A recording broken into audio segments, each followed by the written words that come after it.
CHAPTER IV. Of the Wide, Wide World. This recording is in the public domain. By Bridget. The Wide, Wide World, by Susan Warner. Chapter IV. The Bitter Sweet of Life. When dinner was over and the table cleared away, the mother and daughter were left, as they always loved to be, alone.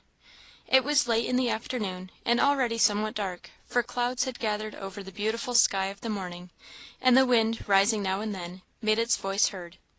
Mrs. Montgomery was lying on the sofa, as usual, seemingly at ease, and Ellen was sitting on a little bench before the fire, very much at her ease, without any seeming about it. She smiled as she met her mother's eyes. "You have made me very happy to day, Mamma."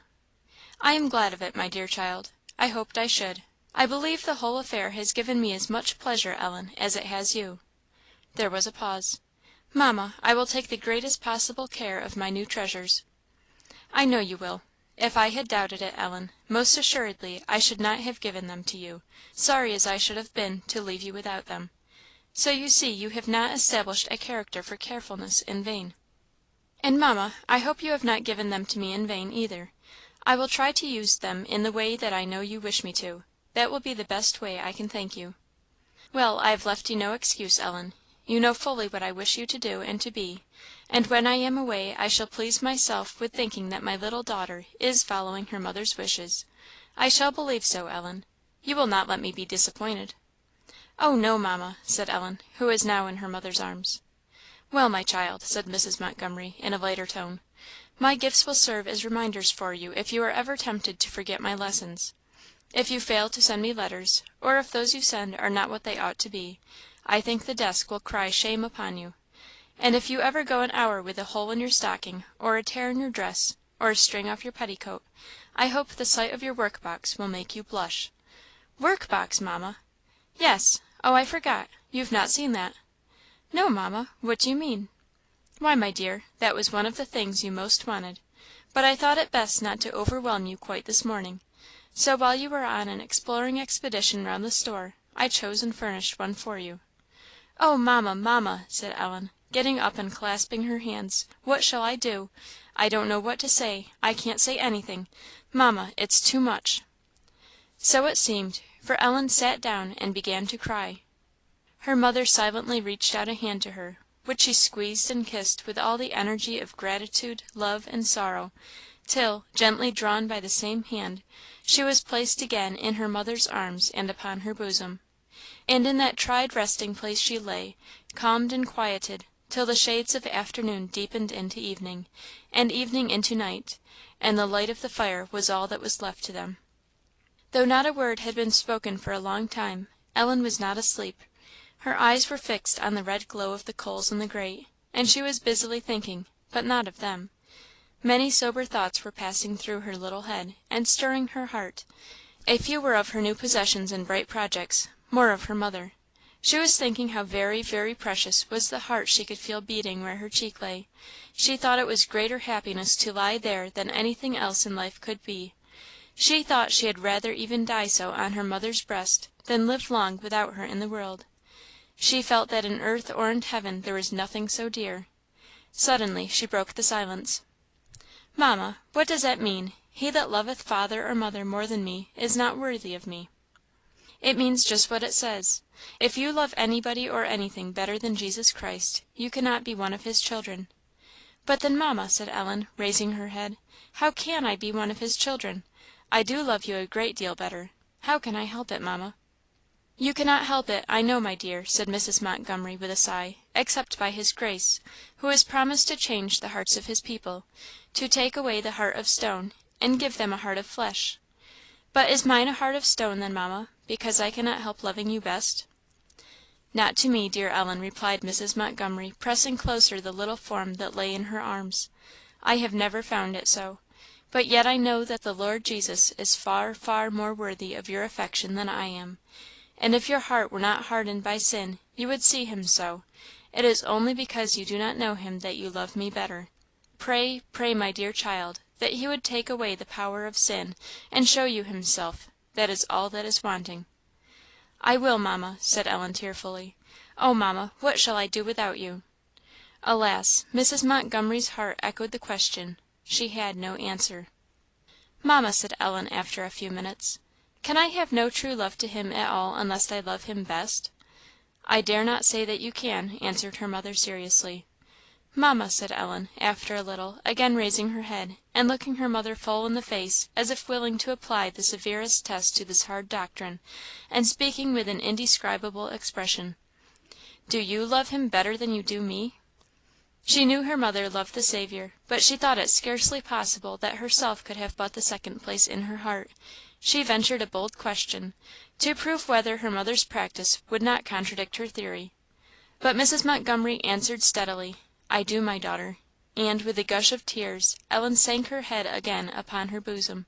She had no more to say; her mouth was stopped for ever as to the right of the matter, though she still thought it an impossible duty in her own particular case. "I do indeed, my daughter," repeated Mrs. Montgomery. "That does not make my love to you the less, but the more, Ellen." "Oh, Mamma, Mamma!" said Ellen, clinging to her, "I wish you would teach me. I have only you, and I am going to lose you. What shall I do, Mamma?" With a voice that strove to be calm, Mrs. Montgomery answered, "I love them that love me, and they that seek me early shall find me." And after a minute or two, she added, "He who says this has promised, too, that he will gather the lambs with his arm, and carry them in his bosom." The words fell soothingly on Ellen's ear, and the slight tremor in the voice reminded her also that her mother must not be agitated. She checked herself instantly, and soon lay as before, quiet and still on her mother's bosom, with her eyes fixed on the fire; and Mrs. Montgomery did not know that when she now and then pressed a kiss upon the forehead that lay so near her lips, it every time brought the water to Ellen's eyes and a throb to her heart. But after some half or three quarters of an hour had passed away, a sudden knock at the door found both mother and daughter asleep. It had to be repeated once or twice before the knocker could gain attention. "What is that, Mamma?" said Ellen, starting up. "Somebody at the door. Open it quickly, love." Ellen did so, and found a man standing there, with his arms rather full of sundry packages. "Oh, Mamma, my things!" cried Ellen, clapping her hands; "here they are." The man placed his burden on the table and withdrew. "Oh, Mamma, I am so glad they are come! Now, if I only had a light! This is my desk, I know, for it's the largest; and I think this is my dressing box, as well as I can tell by feeling. Yes, it is; here's the handle on top; and this is my dear work box not so big as the desk, nor so little as the dressing box. Oh, Mamma, mayn't I ring for a light?" There was no need, for a servant just then entered, bringing the wished for candles and the not wished for tea. Ellen was capering about in the most fantastic style, but suddenly stopped short at sight of the tea things, and looked very grave. "Well, Mamma, I'll tell you what I'll do," she said, after a pause of consideration; "I'll make the tea first thing, before I untie a single knot. Won't that be best, Mamma? Because I know if I once begin to look, I shan't want to stop. Don't you think that is wise, Mamma?" But alas! the fire had got very low; there was no making the tea quickly, and the toast was a work of time. And when all was over at length, it was then too late for Ellen to begin to undo packages. She struggled with impatience a minute or two, and then gave up the point very gracefully, and went to bed. She had a fine opportunity the next day to make up for the evening's disappointment. It was cloudy and stormy; going out was not to be thought of, and it was very unlikely that anybody would come in.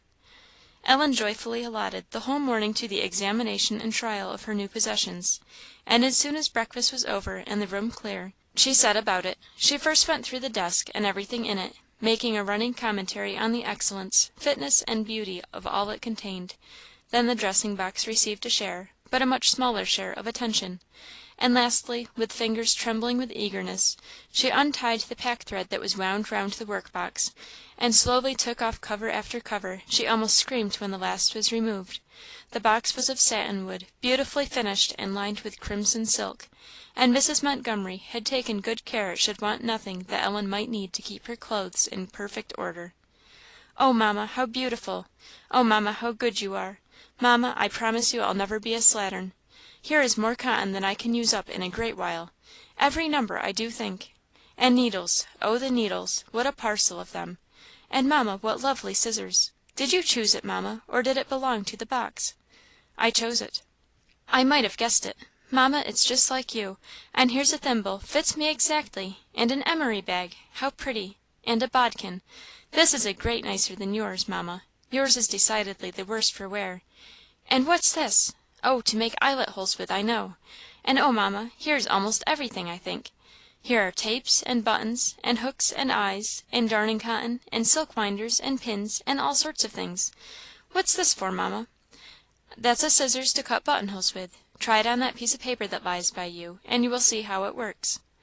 "Oh, I see," said Ellen; "how very nice that is! Well, I shall take great pains now to make my buttonholes very handsomely." One survey of her riches could by no means satisfy Ellen. For some time she pleased herself with going over and over the contents of the box, finding each time something new to like. At length she closed it, and keeping it still in her lap, sat a while looking thoughtfully into the fire, till, turning towards her mother, she met her gaze, fixed mournfully, almost tearfully, on herself. The box was instantly shoved aside, and getting up and bursting into tears, Ellen went to her. "Oh, dear mother," she said, "I wish they were all back in the store, if I could only keep you." Mrs. Montgomery answered only by folding her to her heart. "Is there no help for it, Mamma?" "There is none. We know that all things shall work together for good to them that love God." "Then it will all be good for you, Mamma. But what will it be for me?" and Ellen sobbed bitterly. "It will be all well, my precious child, I doubt not. I do not doubt it, Ellen. Do you not doubt it either, love; but from the hand that wounds, seek the healing. He wounds that he may heal. He does not afflict willingly. Perhaps he sees, Ellen, that you would never seek him while you had me to cling to." Ellen clung to her at that moment, yet not more than her mother clung to her. "How happy we were, Mamma, only a year ago even a month!" "We have no continuing city here," answered her mother, with a sigh; "but there is a home, Ellen, where changes do not come, and they that are once gathered there are parted no more for ever, and all tears are wiped from their eyes. I believe I am going fast to that home; and now my greatest concern is, that my little Ellen, my precious baby, may follow me, and come there too." No more was said, nor could be said, till the sound of the doctor's steps upon the stair obliged each of them to assume an appearance of composure as speedily as possible. But they could not succeed perfectly enough to blind him. He did not seem very well satisfied, and told Ellen he believed he should have to get another nurse; he was afraid she didn't obey orders. While the doctor was there, Ellen's Bible was brought in; and no sooner was he gone than it underwent as thorough an examination as the boxes had received. Ellen went over every part of it with the same great care and satisfaction, but mixed with a different feeling. The words that caught her eye as she turned over the leaves seemed to echo what her mother had been saying to her. It began to grow dear already. After a little she rose and brought it to the sofa. "Are you satisfied with it, Ellen?" "Oh, yes, Mamma; it is perfectly beautiful, outside and inside. Now, Mamma, will you please write my name in this precious book my name, and anything else you please, mother? I'll bring you my new pen to write it with, and I've got ink here shall I?" She brought it, and Mrs. Montgomery wrote Ellen's name and the date of the gift. The pen played a moment in her fingers, and then she wrote below the date "I love them that love me, and they that seek me early shall find me." This was for Ellen, but the next words were not for her. What made her write them? "I will be a God to thee, and to thy seed after thee." They were written almost unconsciously, and as if bowed by an unseen force, Mrs. Montgomery's head sank upon the open page, and her whole soul went up with her petition. "Let these words be my memorial that I have trusted in thee; and oh, when these miserable lips are silent for ever, remember the word unto thy servant, upon which thou hast caused me to hope, and be unto my little one all thou hast been to me. Unto thee I lift up mine eyes, O thou that dwellest in the heavens." She raised her face from the book, closed it, and gave it silently to Ellen. Ellen had noticed her action, but had no suspicion of the cause. She supposed that one of her mother's frequent feelings of weakness or sickness had made her lean her head upon the Bible, and she thought no more about it. However, Ellen felt that she wanted no more of her boxes that day. She took her old place by the side of her mother's sofa, with her head upon her mother's hand, and an expression of quiet sorrow in her face that it had not worn for several days. CHAPTER 5.